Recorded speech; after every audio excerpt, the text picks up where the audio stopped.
Girl's theme song. He's like, I came in like a wrecking ball.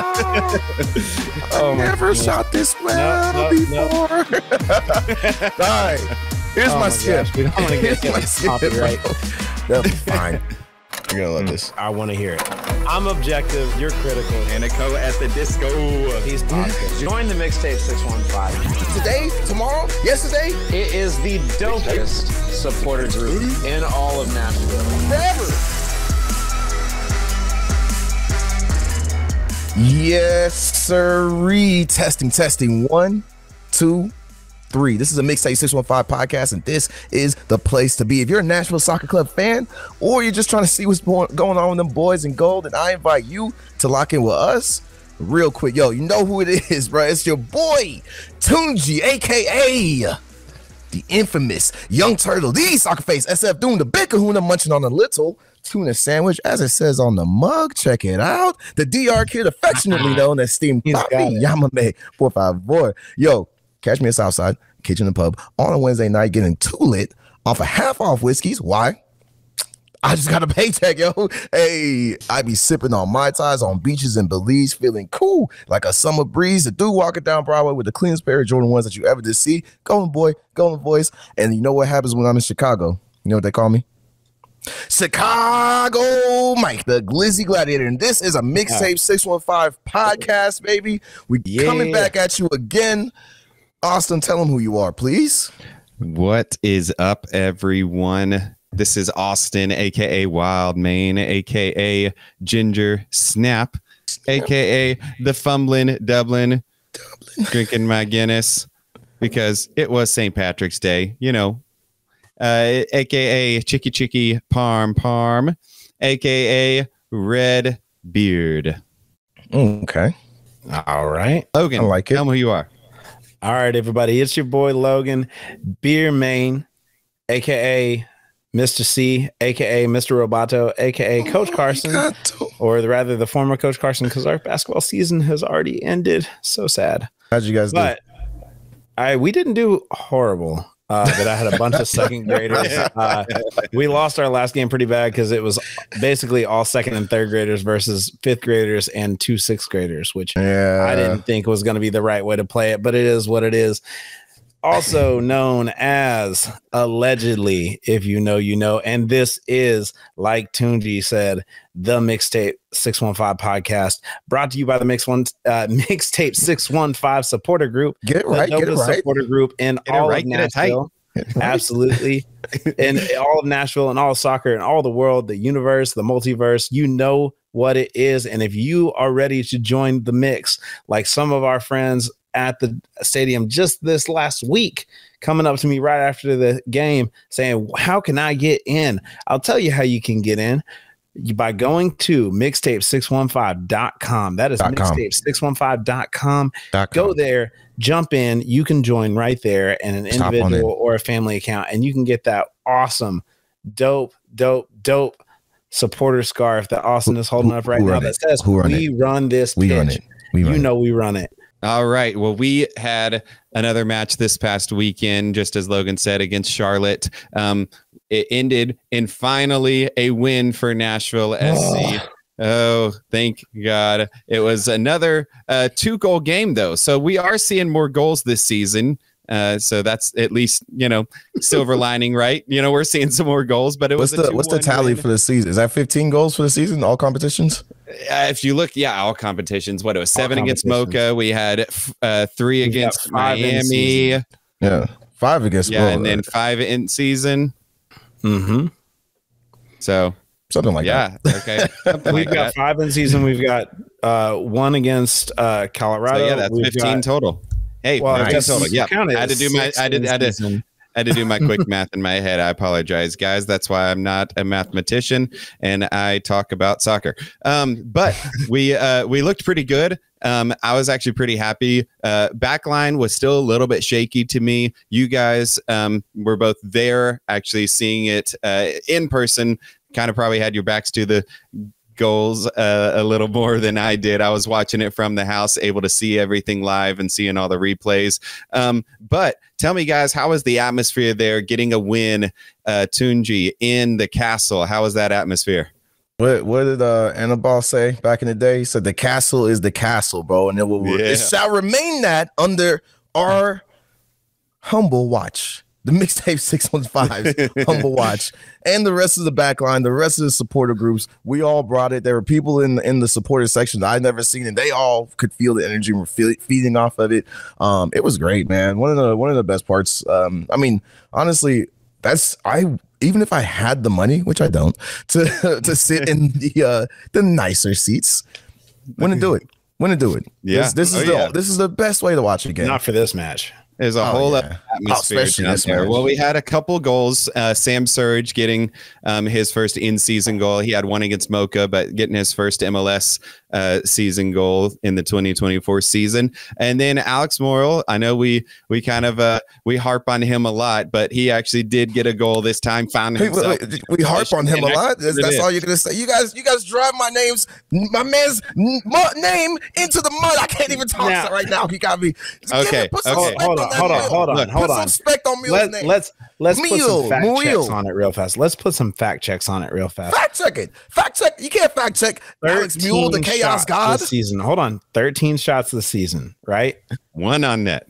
But the one on net counted. The one on net counted. Did you see the one take that away from him? Did you see the one on net? Away from him, and also on it. I will give the man his props. However, he has been, and I've said it before, but he's been in the perfect position to do absolutely nothing with the ball this season, and it has been frustrating to watch.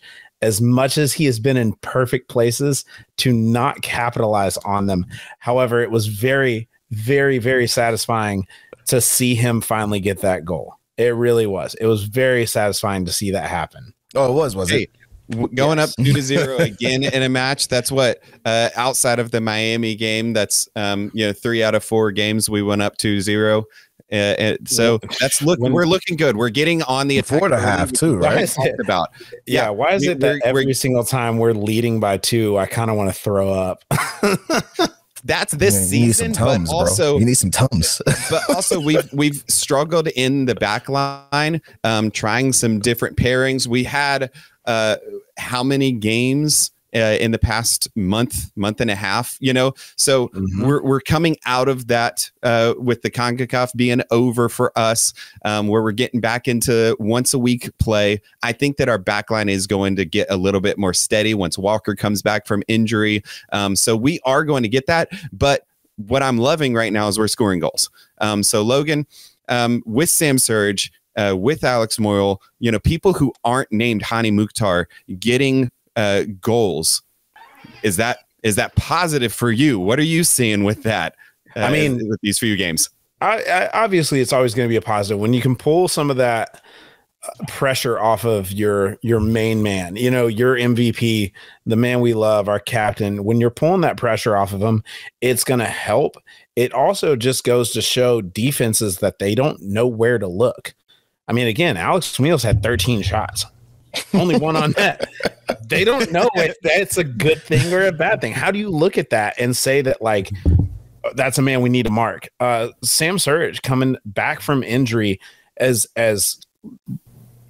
little that he played in that Galaxy game, he definitely did make a difference. But as little as he played in that Galaxy game, and as little as he got there to Miami and played not to the caliber that I would have expected out of him, he came out swinging against Charlotte, and it was amazing to see that as well. I truly do believe that these two, Tyler Boyd, Taylor Washington, making the crossover the way he did, these are the guys that are our unsung heroes that we've seen over the last, couple seasons. Tyler Boyd coming in as a brand new guy, not a lot of people know what to expect out of him. And having them come together and truly making things work and making things run and coming out strong, I think, on an attacking front in this game especially, it's going to show us and it's going to show others that we are not a team to mess with.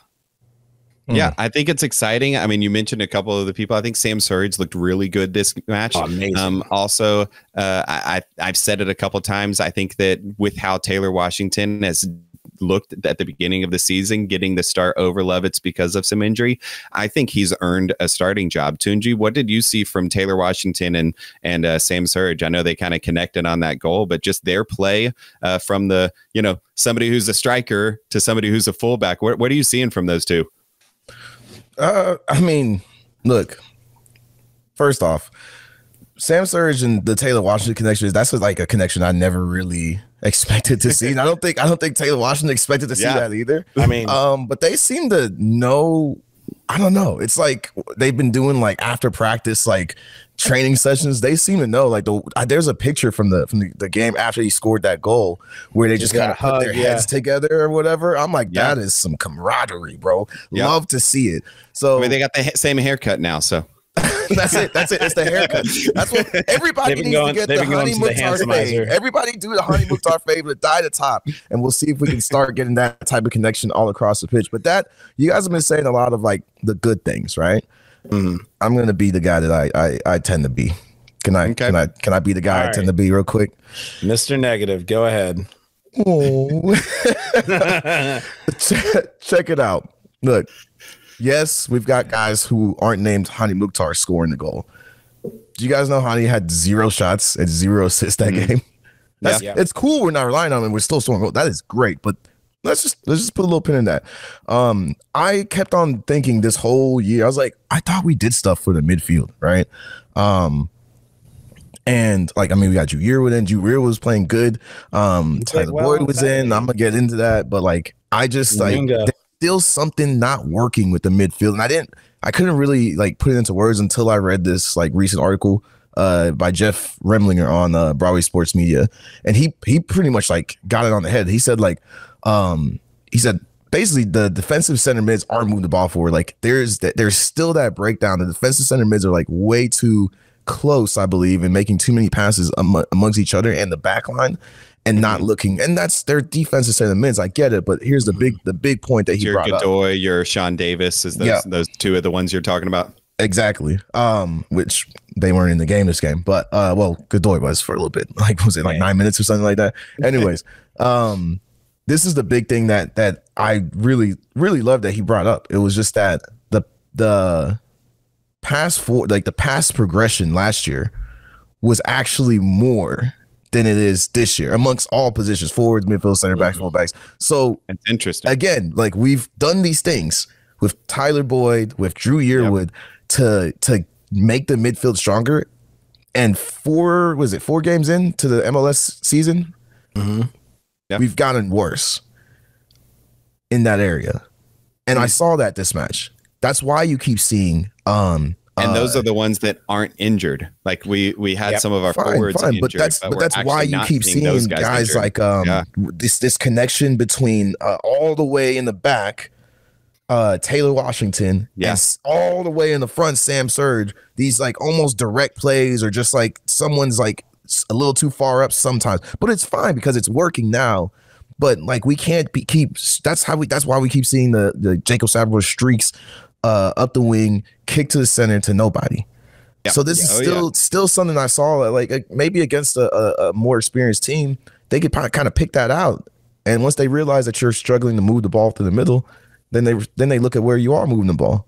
If you can move the ball through all parts of the field, there's no issue. Just like now they don't know who's going to score. Like it was used to be all attention on Hani. So now they're like, oh, holy crap. The god of chaos, Alex Mule, is scoring. Anyway, that's just kind of what I saw from this last game. And overall, good game. Overall, solid game. Not giving up the lead. Yes, finally, not giving up the lead. I'm enjoying seeing our fullbacks playing a little bit more foot on the pedal, foot on the gas. You know, you're seeing Shaq Moore coming into the box a lot more. You're seeing Taylor Washington getting into the offensive plays a lot more. So it's been fun. You know, we're seeing some fun stuff. So Logan, is any final thoughts on that match? Man, Charlotte fans, shout out to them. That was a blast getting to actually hang with those guys. They're friends of ours. They're obviously in the Southern Championship, and we got to throw 3 points right in their face with that Southern Championship belt. Dad came over and got the belt, actually, and that was really cool. Nice. Yeah, Sam Sutton has I think Sam got a picture with it, doesn't he? I know Joe did, and Joe did. Yeah, Joe did. Yeah, I think it was Joe and Dad. What? Real quick, fun fact from that game. Real fun fact. Okay. The Battle of the Smiths is what we're gonna call it. Dean Smith versus Gary Smith. That was not the first time they've coached against each other. I didn't realize this until earlier today, right before when I was doing research. They coached against each other back in 2012 when in England's League One.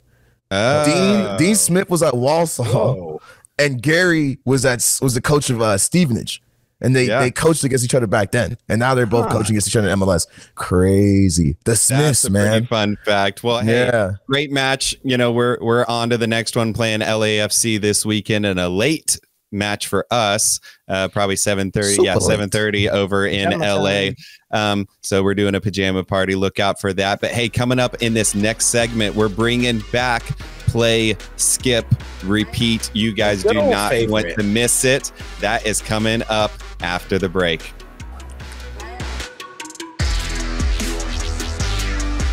Hey, Mixtape 615, are you ready for the 2024 season? We want you to join us. Join our supporters group. It is the dopest supporters group in all of Nashville. So sign up right now at mixtape615.com and rock your 2024 membership scarf so you can show off and say, we run this pitch. Imagine standing on the field, feeling the energy of the game close up, all of the energy of the stadium. That's a reality for our members. You can get on-field opportunities, plus get access to our tailgates where you'll bond with fellow fans over great food, soccer passion, and don't miss out on our epic away game watch parties. So sign up now, mixtape615.com, and join for the 2024 season.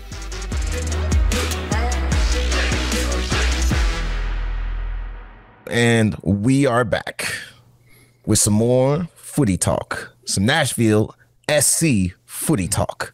Absolutely. Yo, we bring it back a crowd favorite, a classic. Play, skip, repeat. Skip what? I like that. Was good. That's a good sting. That's a good sting that we got there. There we go. Save that. So this is basically a segment where each one of us will go through certain aspects of the game. We call it play, skip, repeat. We're gonna name the player or the thing that we want to see happen more of, right? Or just happen, right? That's our play. Repeat. No, that's our play. The repeat is stuff that we've been seeing and we want to see more of. Or I don't know. Is that how you classify it? How do you classify it? I always take the repeat if I see something great and I want to see it continue. Yeah. Okay. All right. I'm gonna hit repeat on that track. and then skip. It's pretty self-explanatory. We don't want that. There's no substance there. Skip. All right. It's that song that comes around that band's got that you're like, I like the band, but I'm just gonna skip over this one. Green Day.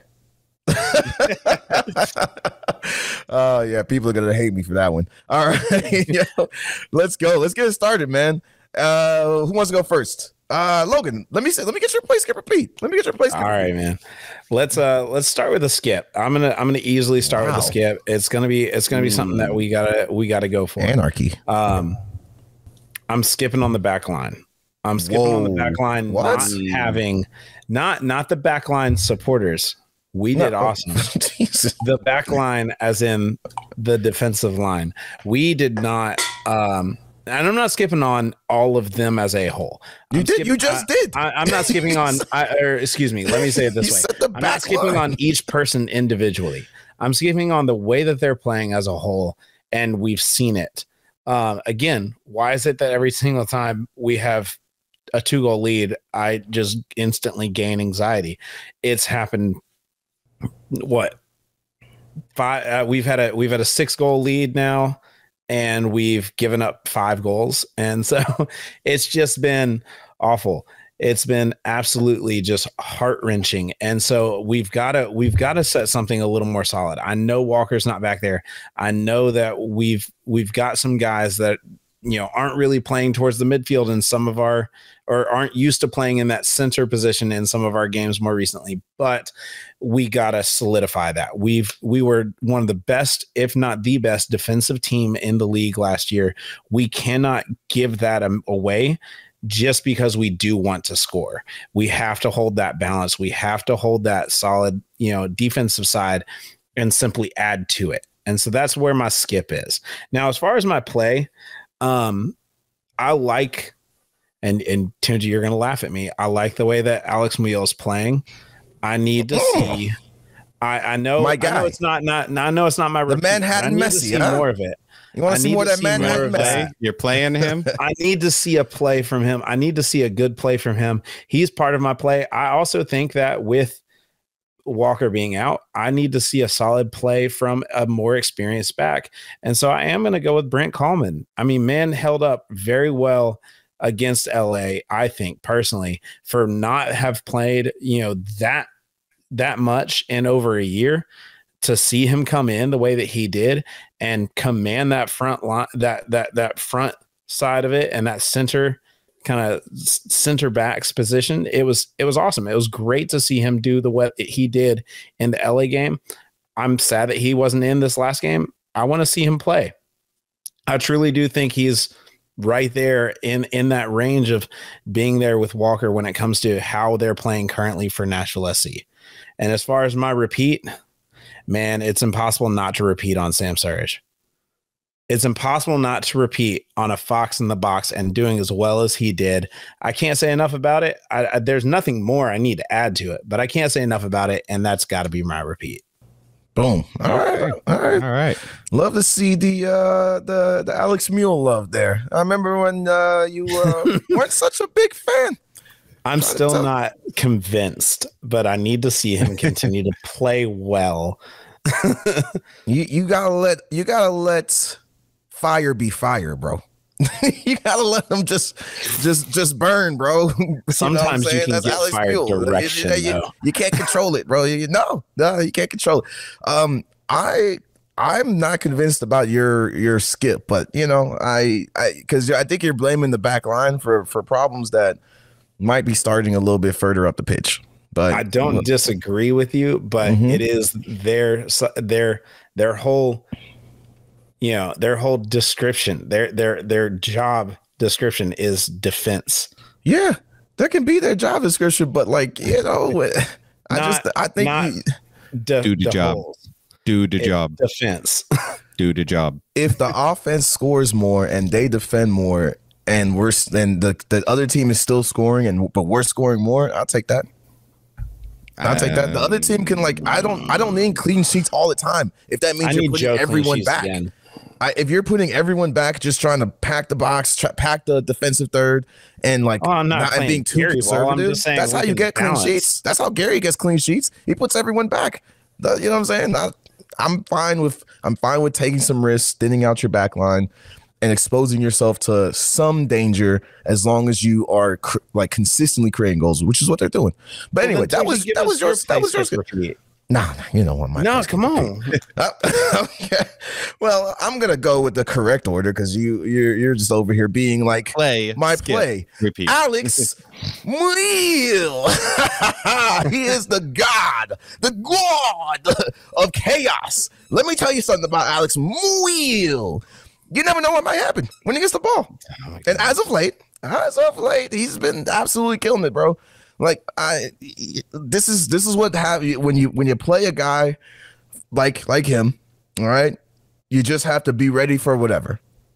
Who's the guy that Liverpool got in their in their back line or in their midfield? The new guy. That's a Logan question, not a me question. Y'all know I don't watch EPL. Elliot, or are you talking about? Are you talking about Nunez, or talking about Van Dijk? Are you talking who? I'm talking about Nunez. Dude, Nunez is not necessarily. He's in the front. He's our forward up. Sorry, front. But yeah. Okay, Darwin Nunez he's a guy where you don't know what's going to happen when he gets the ball, but things happen. So I think Alex Muyl could be that. He's an artist when it comes to the ball because he's a chaotic artist. His hit the net, and they are amazing, and he finds ways to score that are just How in the world would you have thought that could happen? Hey, Alex Mule, it may not be an artist, but he is a wrecking ball. He's a Jackson Pollock. He's a wrecking ball. That is Alex Morrill's theme song. He's like, I came in like a wrecking ball. I never shot this well before. All right. Here's my skip. Gosh, we don't want to get hit with copyright. That'll be fine. That was a terrible rendition. All right, your skip. Here's my skip. Tyler Boyd. Really? Tyler Boyd. Sit him down. Sit him down, Gary. 0.03 chances created. One shot. 70% pass completion on 14 passes in 45 minutes. What did he do? Yeah. 14 passes. That's it. 45 minutes. All of that. He is also, minutes. and I'll give him this little. Hey, this is my skip. This is my skip, sir. This is my skip, sir. This is my skip, and I'm choosing Tyler Moore. I don't care. I don't care. He didn't do anything in this game, and that's the problem. That's the problem with the midfield. The midfield isn't going to get going until he figures out who he is in this system. I see him try to be the spirit of the attack. I see him try to support. Look, you got Hani Mukhtar, you got Sam Surge. You need to figure out where you fit in that formula. It's time. It's time. He hasn't found his place in his offense, and that's what I think is hurting us overall. That's why we're not moving the ball forward in the way that we should. I'm not saying like he's terrible. I'm not saying that at all. I'm not even blaming him. I'm just frustrated that I'm like, look, man, I know, Tyler, you can figure this thing out, bro. I know that you can be that like extra little like dynamic like chemical reaction that we need. You know what I'm saying? But I just frustrated that I haven't seen. So sit him down. Let him look at the game from a different angle. He's got to finish it better, because if you watch the Miami game in Miami, he should have buried a couple chances in that. Oh, game. for sure. That changes the game if he puts it in when he's trying too hard. Those are expected goals. You know, he's trying too hard. You said, Logan, that he played in every game so far. He's played in all 8 games. On top of the fact that he has started several of those. And he's still brand new, trying to find his place in Nashville. Yeah, I mean, he started every game except the LA. Yeah, he started every game except the LA game, and the only reason was because we were prepping him for Miami along with 10 of our other starters. I don't think that was the only reason. I don't think that's the only reason. We bamboozled them. We bamboozled them for Tyler Boyd. I'll just keep it simple, man. Getting 3 points in the castle. Let's go. Well, that's your repeat. Getting 3 points. Absolutely. In the castle. Every time. Please. Every time. No draws. No zeros. I want 3. I want to see us. I want to see us getting a win over in LA this week. I think that's very possible with how LA's looked. And you know what I want to see? We're actually scoring goals. You know what I want to see? It's actually what I want to hear. What? Ginger Snap. What's your play, skip, repeat? All right. So my play is going to be like keep playing Taylor Washington.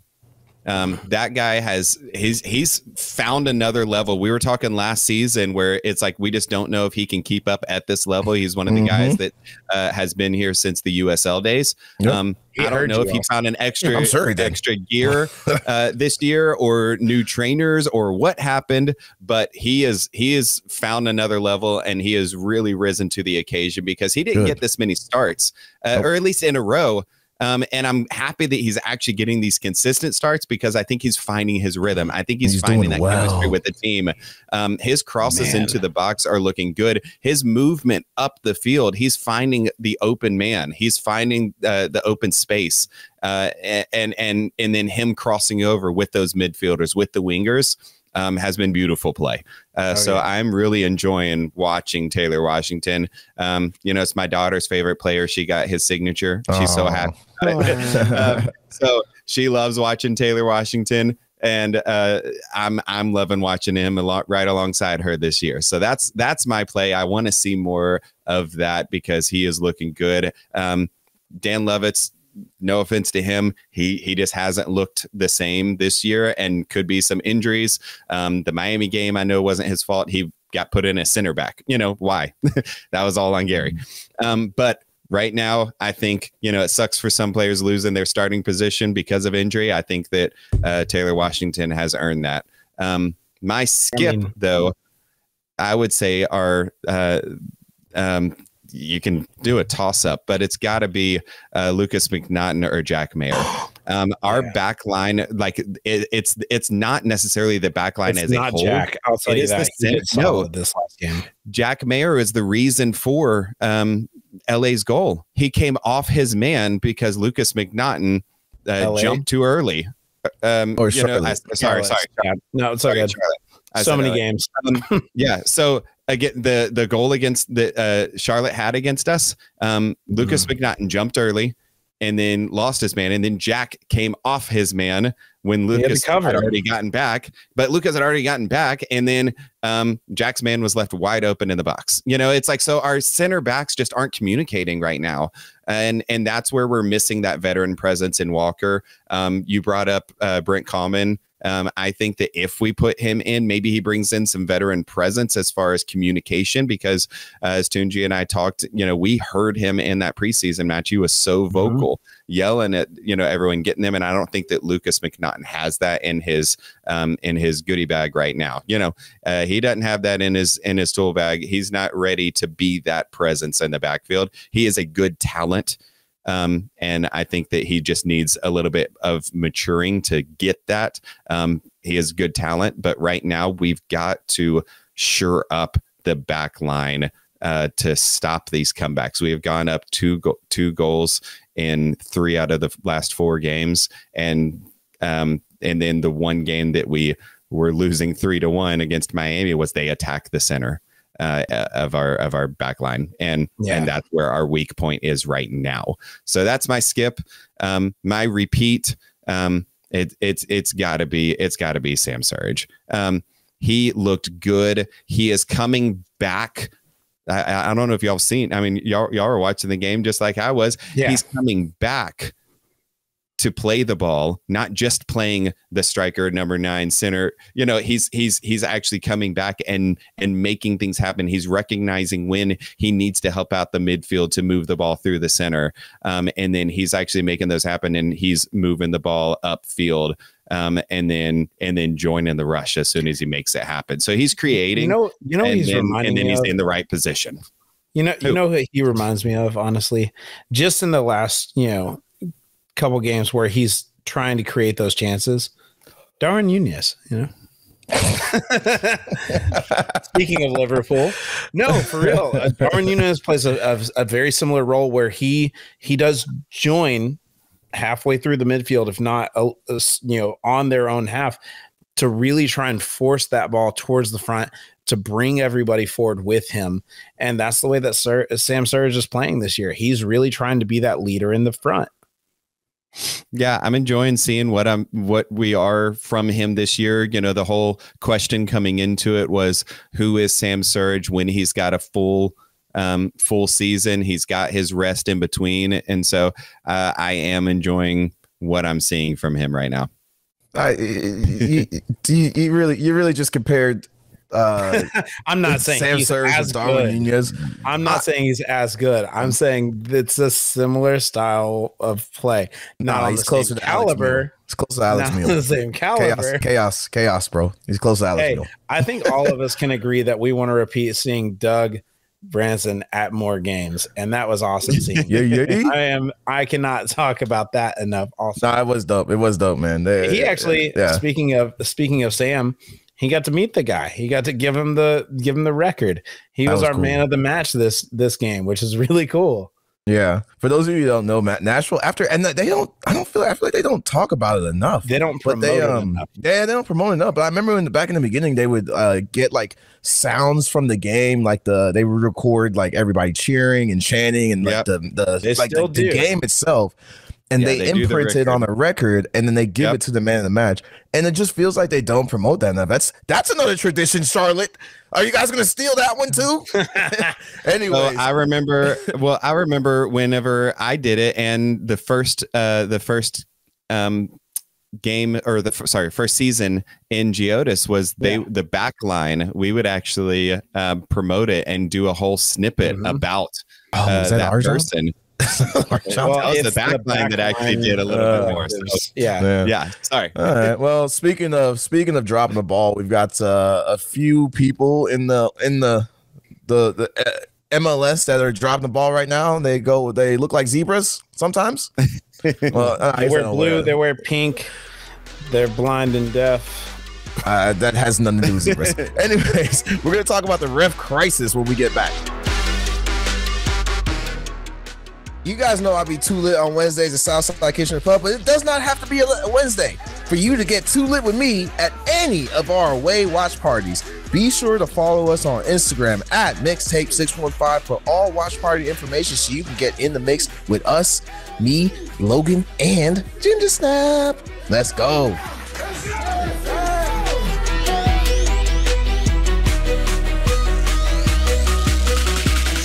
We have some serious crisis on our hands. It is a referee crisis, and I know you guys have noticed it. I have noticed it. It has been rough in the MLS in the first 4 weeks, to say the least. There has been quite a few balls dropped in the MLS. I know we have personally witnessed it when it came to the Galaxy match, when it came to the New York Red Bulls match, even in the Colorado match. I feel like every single match we have something that we're complaining about when it came to the refs. And it's not just that we're complaining because the refs made a call against us. We're complaining about the fact that the refs made an egregious mistake when it came to these. The Red Bulls giving a red card immediately for what barely could have resulted in a yellow. For missing absolute calls that I've seen, like literally, cleats up into one of our players, fists across the face to our boy Schaffelberg, like no calls at all. Like these are horrible mistakes that we've seen across the MLS, across CONCACAF so far here in North America. And a lot of that stems from the fact that our normal pro referees are not calling the shots. The PRSA is in negotiations for the referees with pro and the MLS. They are trying to negotiate a brand new contract, increasing wages, benefits, health benefits for family members as well for our referees. And personally, I feel like they deserve it. Everyone's going to have their own opinion on that. But the PRSA, let me explain what that is. PRSA is, as of 2021, the official union for the professional refs here in North America. They cover NWSL, MLS, USL. So they cover all matches here in North America. They hold the collective bargaining power, the representation, the advocacy for all the referees employed by Pro and Pro 2. These negotiations are happening right now, and normally our referees that are in the MLS are coming from Pro as part of the PRSA. Now, they've been in a lockout since before the season began because of the negotiations not being completed prior to the season. And currently, as of this recording, there's really not an end in sight. And so, Tunji, with that being the case, over the last 4 MLS games, not just the CONCACAF fiascos that we've seen with some of that, but just over the MLS, the last 4 weeks in the MLS, what do you see when it comes to the biggest differences between last year and this year with our referees? Sorry, brother, man. Not much. They're not. They're like look, man. I get what the regular refs are asking for. They're not actually asking for, like, according to LA Times, the only thing keeping the real refs out of these games right now, like our regular pro refs or PRSA refs, $95,000 per team. That's embarrassing, bro. Yeah. Pay Pay the refs, dude. Just pay them. This is why I called them half the ticket revenue for a single match in the MLS. Well, knowing Money League, this is why I call them Money League Soccer. Knowing them, they're probably going to pass that. If they were to do that, they'd pass that cost down to us. But they're stingy, man. This makes like Donald Garber looks like Scrooge McDuck diving into his pool of gold coins and money with the way he's holding on to these the ref money. Like that's not a lot of money, but you're putting people who are putting our guys, like our players, and possibly, you know, us as fans in real jeopardy and being injured, right? Like, I mean, I hate to admit it, dude. In the past game, all the stuff that you said earlier is true. Like I've seen some really bad no calls, but I feel like, hey, man, I have the same complaints last year, bro. I had the same exact complaints last year, seriously, and I think that's the nature of their job. I'm not sure personally if this year these refs are really as bad as everyone says, or if that's just everyone's reaction because we're in a lockout, you know, type of thing. But I feel like both years, dude, not both years. Every time there's a ref involved, I'm going to question his call. I have no comment and no thoughts on like if these refs are so much worse than the regular ones, because I thought personally that the regular refs were one of the worst refs in all of professional football, professional soccer. I personally thought that. I thought that across the board MLS refs were pretty bad. But in our previous game, there was an obvious foul, an obvious penalty on Ajiman for Charlotte, 83rd minute. No call from the ref. I was rejoicing. I was rejoicing at the time because I wanted that 3 points. I was salivating. I wanted that 3 points so bad. But now that I've had time to look at it and see it with my, like, you know, from on Apple MLS pass, it makes me question the legitimacy of the 3 points that we just got. I can't live like that, brother. Can't live like that. Get the real refs in. Get the regular refs back. I know you mentioned money quite a bit there. In fact, Money League Soccer. They're reportedly, some of the refs, even just this last year, reportedly were making only $20,000 for a 30-week season with no benefits. So, Austin, do you side one way or another when it comes to that? As far as the money, I think that, you know, pay the refs. Some of these guys, some of the assistant refs are literally doing this part-time. They have full-time jobs, and then they're coming in to ref a professional league game and then going back to their 9 to 5s. You know, like that's what it's become right now, because they're not willing to pay these refs. Now you see that sometimes in other leagues. So you do have full-time, part-time refs. But even the full-time refs are making as little as those 20,000, some of those full-time refs. So that's pretty ridiculous. But yeah, I mean, I'm probably siding more with the refs at this point, especially with what we're seeing, the product on the field. Nothing against, I mean, these guys are doing their best. You know, the replacement refs, they're not, this isn't what they were, you know, going to do with their lives. You know, this wasn't like, this wasn't, okay, I'm going to be an MLS ref. Like, this is kind of like, hey, we need you. And they're like, sure, I'll fill a position. Here's my chance. I mean, they're inexperienced. Some of them are collegiate refs. Some of them are high school. I've literally seen high school refs being called up. Like, this is calling them up for professional. Can I talk a little bit about the inexperience just for a second? Yeah, I'd love to. So let's just go, you know, within these first 4 weeks of MLS play. Week 1, you've got the phantom call on Mark Delgado against Sergio Busquets in the Miami game. And it cost LA Galaxy the game because that was his second yellow, turned to a red. 5 minutes later, Messi goes down to score in stoppage time to tie the game, took away the win from LA Galaxy. Week 2, you've got the replacement ref giving a throw-in to the wrong team. He gave it just like a throw-in to the wrong team, allowing the Philadelphia Union to score the tying goal against Sporting Kansas City in stoppage time. I mean, week 2, there was also a ref. So two wins that were stripped away because of bad calls by the ref. That same week 2, the scheduled center ref for the Miami-Orlando City match was scratched just a few hours before the game because the dude was caught wearing Miami jerseys that were pictures that were posted online. He said nothing going into the game, Like, yeah, it was found on his I'm a Miami personal fan. social They had media. to find it and then say, hey, you can't ref if you're biased. So that leads me to my next question real fast.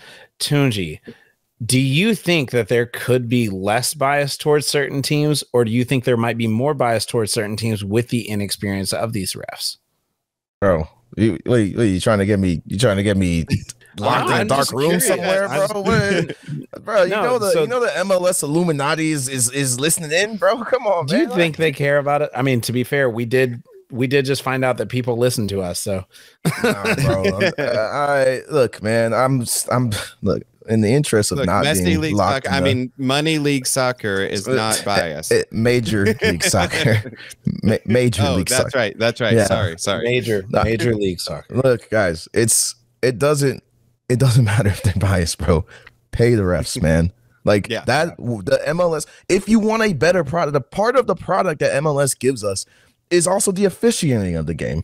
Don't you love to see like great like refs, like tenured refs who are like, this is what they do? You know, we see it in there's none coming to mind right now, but I know when I see them in like the NFL and NBA, these guys who I'm like, oh, these are the guys, and even in like you don't know their names, football, but you definitely know their faces. You should. They've earned it. But what I'm saying is, invest in that part of your game, just like you're investing in the marketing for Messi. Let's just be real. Yeah, correct. Just like you're investing in the marketing for some of for Leagues Cup, right? But Garber's not going to do your that. refs, and you get better refs. We have, and I'm going to stick to this. Normally, these guys who are asking for money, I would normally say, yeah, they're not the best refs in all of professional soccer. But let's see what happens when we pay them more, when we give them more training, when you make them comfortable to do this, to referee the sport. Hold on.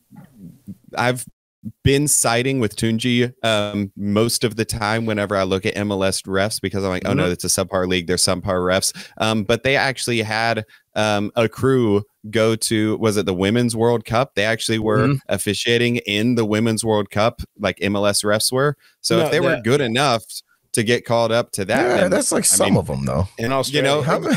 At least 3, 4. But at least there was one crew. At least one crew. They were able to get. Is it 4 refs? Yes, 4 refs. Oh my gosh! Come on, man. But I mean, so you're paying the world refs, but not they got called up to, or you're not even paying those 4 refs. That's fine. That's fine. Get them all on that level. If you look, but Garber, like I said, Garber's not going to say he's content sitting here with these replacement refs. He's saying, you know, we're going to continue. Actually, if you look, there was an article on The Athletic by Pablo Mar who actually quoted him. They said, officiating is not an exact science. More technology is being used. So basically, we're okay relying on VAR. We have officials that we think are doing a really good job. Our players think they're doing a good job. Our coaches think they're doing a good job. And they're going to continue to work in a way that will be supported by pro until there's a resolution. So, Austin, now he says the players actually care. No, about he how says, well okay, the refs are doing right now. Do you think that think the refs are doing okay? He says the players and the coaches think they're doing a good job. Well, Montreal's coach didn't think that they're doing a good job. He's one of several managers who has actually taken issue with the replacement refs. He's calling them out. And then if you look, the MLS Players Association, the association that represents all of the players in the MLS, the union that represents them, actually tweeted about this article and said, fact check. It is grossly inaccurate to say that players think that the current group of referees are doing a good job, in quotes. Grossly. In fact, players are very clear that the replacements are undertrained, lack experience, and are not nearly at the level that a league of MLS's stature deserves. I agree. Calling him out. Dropping the bomb on him. But that's the thing is like, obviously, Oppenheimer, bro. I mean, if anybody does care to go look it up, prsaofficials.com is the website you can go to figure out how you can support the refs if you do want to support the refs. If you don't, continue to pay the MLS the way that they want you to, including for Leagues Cup, which tickets are getting ready to be available already. So you know, that's a way to do it for sure. But Austin, thank you for your takes on that. Tunji, thanks for your takes on it. It is time to wrap this up again. So Austin, take us out, man. All right. Well, hey, that is a wrap for another episode of Mixtape 615. So, guys, thank you all for listening. We have heard from you guys, shouting us out at different tailgates, at different events. So we know that you are listening. We appreciate it. It means the world to us. We do this we kind of started it as some fun, and we are really getting into it and really enjoying it. So thank you guys for allowing us to continue doing this, because we couldn't do it without you guys. Shout out to another man that we could not do this without, Doug Branson, our producer. This guy is the real MVP. Give him a shout out. And then don't forget to stay connected. Hit us up at mixtape615.com and on all of our socials. You can find us on Instagram, Facebook, X, everything. You can find us at Mixtape615. And for all of our video content, you can find us on YouTube at Mixtape615pod. So guys, keep it real, keep it vibing, keep running this pitch. Until next episode, guys, Mixtape615 is signing off. Hey Tunji, you know this is our Taylor Swift episode, right? I don't know what you're talking about. Because I don't know about you. I'm feeling 22. All right, we signing off. We signing off. Sign it off.